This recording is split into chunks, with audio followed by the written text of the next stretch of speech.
மைவி த்ரெட்ஸில் இன்றைக்கு உண்டான தகவல் என்ன அப்படின்னு பார்த்தீங்கன்னா, எல்லா நபர்களுக்குள்ளாரையும் இருக்கக்கூடிய ஒரு மிகப்பெரிய கேள்வி. எம்டி அவர்களுக்கு பெயில் கிடைக்காம சரணடைஞ்சு உள்ளுக்குள்ளார இருந்தபோது இருந்த டென்ஷன் கேள்விகளை விட, இப்போ அவர் பெயில் கிடச்சி வெளியில் வந்ததுக்கு அப்புறமா பேசலை அப்படின்றதில் இருக்கிற டென்ஷன் ரொம்ப ரொம்ப அதிகமாகவே இருக்குது. ஸோ இதை சார்ந்து நிறைய நபர்களிடம் நம்ம நிறைய கேள்விகள் கேட்டிருந்தோம். யாரிடம் அப்படின்னு பார்த்தீங்கன்னா, ஆல்ரெடி மைவி த்ரெட்ஸில் சில பொறுப்புகள் இருந்த நபர்களிடம் இது சார்ந்த விஷயங்கள் கேட்டோம். அவங்க சில விஷயங்கள் சொல்லியிருக்காங்க. ஸோ அதை அவங்க கூட நான் ஷேர் பண்ணிக்கிறேன். எம்டி அவர்களுக்கு பெயில் கிடச்சிருச்சு அதிகாரபூர்வமாக, அது எல்லாருக்கும் தெரியும். பட் அவர் நேற்று வெளியில் வந்தார் அப்படின்னு நிறைய நபர்கள் சொல்லிக்கிட்டு இருக்காங்க. ஆனால் அதை யாராச்சும் நேரில் பார்த்துருக்காங்களா, எம்டி சார் வந்துட்டார் எங்கே இருக்கார் அப்படின்னு சொல்லி விசாரித்ததில் யாருக்குமே தெரியல. ஆனால் வந்துட்டார் அப்படின்ற தகவல் மட்டும் தான் நம்மளுக்கு கிடச்சிருக்கு. ஸோ இது சார்ந்து இன்னும் சில நபர்களை நம்ம கூடுதலாக விசாரித்த போது அவங்க என்ன சொன்னாங்கன்னா, எம்டி அவர்களுக்கு ஒரு 7 வகையான கண்டிஷன் போட்டு தான் பெயில் கொடுத்துருக்காங்க நீதிமன்றம். ஆல்ரெடி நீங்களே பார்த்துருப்பீங்க, வாட்ஸ்அப்பில் வந்திருக்கும். அதன் அடிப்படையில் அவர் டெய்லியும் அவருக்கு சம்மந்தப்பட்ட பக்கத்தில் இருக்கிற போலீஸ் ஸ்டேஷனில் போய் கையெழுத்து போட வேண்டிய சூழல் இருப்பதனால அவர் வீடியோவில் டைரெக்டாக பேசுவதற்கான வாய்ப்புகள் இருக்காது அப்படின்ற மாதிரி ஒரு கருத்தும் சொல்லியிருக்காங்க. அப்போ எப்படி அவர் வீடியோவில் பேசுவார் அப்படின்னா, போகோ அப்படின்னு ஒருத்தர் மூலிமா ஆல்ரெடி வீடியோ போட்டிருப்பாங்க இல்லையா? ஸோ அந்த நபர் மூலிமா நம்மளுக்கு தேவையான தகவலை சொல்வதற்கான வாய்ப்புகள் இருக்குது அப்படின்ற மாதிரி சொல்லியிருக்காங்க. அடுத்தது அவர் வந்த உடனே எந்த விஷயத்தையும் எடுத்தும் கவுத்தம் அப்படின்னு சொல்லிட முடியாது. கோர்ட்டு சில விதிமுறைகளை அவங்களுக்கு கொடுத்துருக்குது. அதன் அடிப்படையில் தான் அவங்க செயல்படணும். நம்ம இஷ்டத்துக்கு செயல்பட முடியாது. அதே மாதிரி மக்கள் எதிர்பார்க்கக்கூடிய எந்த விஷயத்தையுமே ஆலோசனை பண்ணாமல் அவர் 3 மாதமாக உள்ளார இருந்துட்டு வந்திருக்காரு. வெளியில் என்ன நடந்துச்சு, ஏது நடந்துச்சு, அடுத்து நம்ம என்ன பண்ண போகிறோம் அப்படின்றத அவர் ஒரே நபர் முடிவெடுக்க முடியாது. அதனால் நிர்வாகத்தினுடைய சில முக்கிய உறுப்பினர்களெல்லாம் கலந்து ஆலோசனை செய்து டைரக்டர்கள் எல்லாத்தையும் கூப்பிட்டு பேசி ஒரு முடிவுக்கு என்ன பண்ணால் இந்த பிரச்சனை சரி பண்ணலாம் அப்படின்னு முடிவு பண்ணிவிட்டு அதுக்கப்புறம் தான் ஆடியோவில் வீடியோவில் அவரோ அல்லது அவர் கருத்தை வேறொரு நபர் மூலியமாகவே சொல்கிறதுக்கான வாய்ப்புகள் இருக்குது அப்படின்ற மாதிரியும் சொல்லியிருக்காங்க. அடுத்ததாக பார்த்திங்க அப்படின்னா, நம்ம எல்லாருமே அடுத்த விஷயம் என்ன எதிர்பார்ப்போம், பணம் எப்போ போடுவாங்க, அதுதான் நம்மளுடைய கொஷினாக இருக்குது.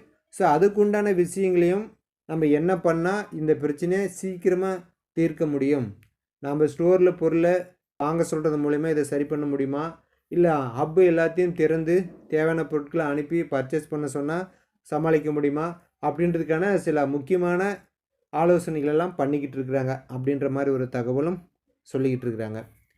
அடுத்ததாக பார்த்தீங்கன்னா, வீடியோவில் அவர் பேசுறதுக்கான வாய்ப்புகள் குறைவு. வெல்கம் மீடியாவில் அவர் சொந்தமாக வச்சுருக்கக்கூடிய எம்டி ஃபோரம் யூடியூப் சேனலில் நமக்கு உண்டான செய்திகளை சொல்வதற்கான வாய்ப்புகள் உண்டு, அரசாங்கத்தின் விதிமுறைகளுக்கு உட்பட்டு அப்படின்ற மாதிரியும் சொல்லியிருக்காங்க. அதனால தான் அவர் நேற்று வெளியில் வந்தோமே இது வரைக்கும் பேசாமல் இருக்கிறார் அப்படின்ற மாதிரியான ஒரு செய்திகளும் சொல்லியிருக்காங்க. ஸோ இந்த செய்திகள் எல்லாமே நம்ம அனைவரும் ஏற்றுக்கக்கூடிய விதமாக தான் இருக்குது. ஏன்னா ஜெயிலிருந்து வெளியில் வரும்போது பல கண்டிஷன் இருக்கும். அதுக்கு மீறி நம்ம செயல்பட்டோம் அப்படின்னா நம்மளுடைய பெயிலும் கேன்சல் ஆகுவதற்கு நிறைய வாய்ப்புகள் இருக்குது அப்படின்ற மாதிரி சொல்லியிருக்காங்க. ஸோ அதையும் அவர் கருத்தில் வச்சு தான் செயல்படணும்.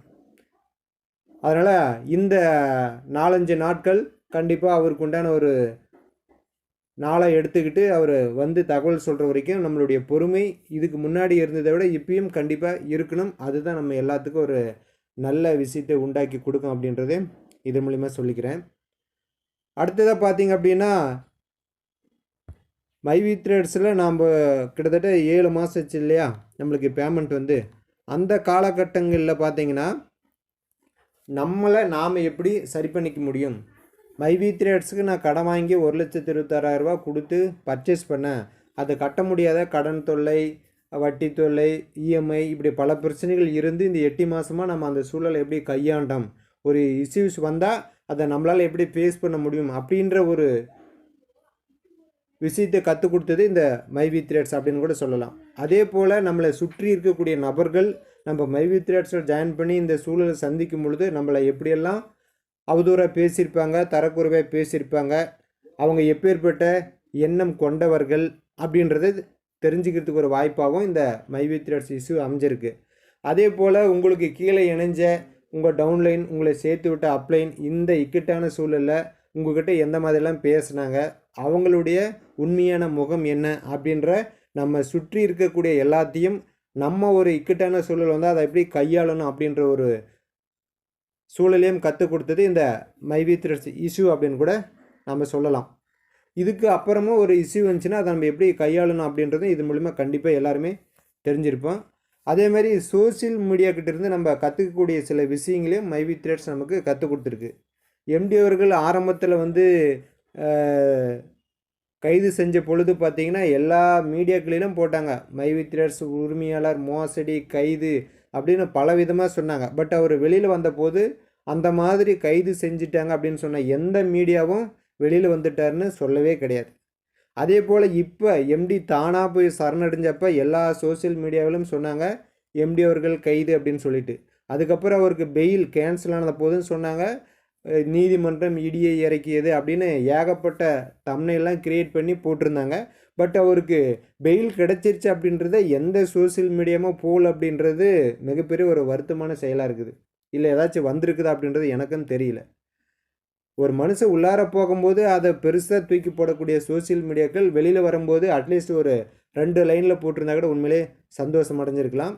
ஸோ சோசியல் மீடியா மக்கள் நம்ம எதை ஆரவாரமாக போய் பார்ப்போமோ அதைத்தான் நம்மக்கிட்ட கொண்டு வந்து திணிக்கிறாங்க அப்படின்றது இந்த விஷயத்திலேருந்து நம்ம கண்டிப்பாக தெரிஞ்சிக்க முடியும். ஸோ அதனால் மற்ற யூடியூப் சேனல்ஸ் யார் எது சொன்னாலும் மைவி த்ரெட்ஸை பற்றி பார்ப்பதும் பார்க்காம இருப்பது உங்களோட விருப்பம். மைவி த்ரெட்ஸோட எம்டி அவர்கள் சொன்னதுக்கப்புறம் தான் நம்ம எதையுமே முழு மூச்சாக நம்ப முடியும் அப்படின்றது இதன் மூலிமா நம்ம தெரிஞ்சுக்கலாம். அதனால் எம்டி அவர்கள் வெளியில் வந்துட்டார் அப்படின்ற தகவல் சொல்லியிருக்கிறாங்க. நேரில் போய் யாராச்சும் பார்த்துருக்காங்களா அப்படின்னு சொன்னால் கிடையாது. அவர் கோயம்புத்தூரில் இருக்காரா அல்லது வேறு எங்கே சென்னையில் இருக்காரா அப்படின்ற தகவலும் யாருக்கும் தெரியாது. ரகசியமான முறையில் காக்கப்படுது அப்படின்னு கூட சில நபர்கள் சொல்லியிருக்காங்க. நம்ம அடுத்தது என்ன செய்ய போகிறோம் அப்படின்றத நம்ம ஓப்பனாக வெளியில் சொன்னோம் அப்படின்னு சொன்னால் அதை வந்து சில நபர்கள் முன்ன பின்ன கண்ணு காது மூக்கெல்லாம் வச்சு பேசுவாங்க. அப்படின்றதன் அடிப்படையில் இது வந்து ரகசியம் காக்கப்படுது அப்படின்ற மாதிரியும் சொல்லியிருக்காங்க. அப்ளிகேஷன் ஓடாமல் இருப்பதற்குண்டான காரணத்தை வந்து நிறுவனம் சில பேக்கப் எடுத்துக்கிட்டு இருக்கிறாங்க. அது எம்டி அவர்கள் சரி செஞ்சுட்டு கண்டிப்பாக வந்து சொல்லுவார். அதனால் யாரும் வருத்தப்பட வேண்டாம் அப்படின்ற மாதிரி ஒரு சொல்லியிருக்காங்க. இது எல்லாமே தகவல் நாம் விசாரித்தவைகளை நம்மளுக்கு கிடைச்சிது.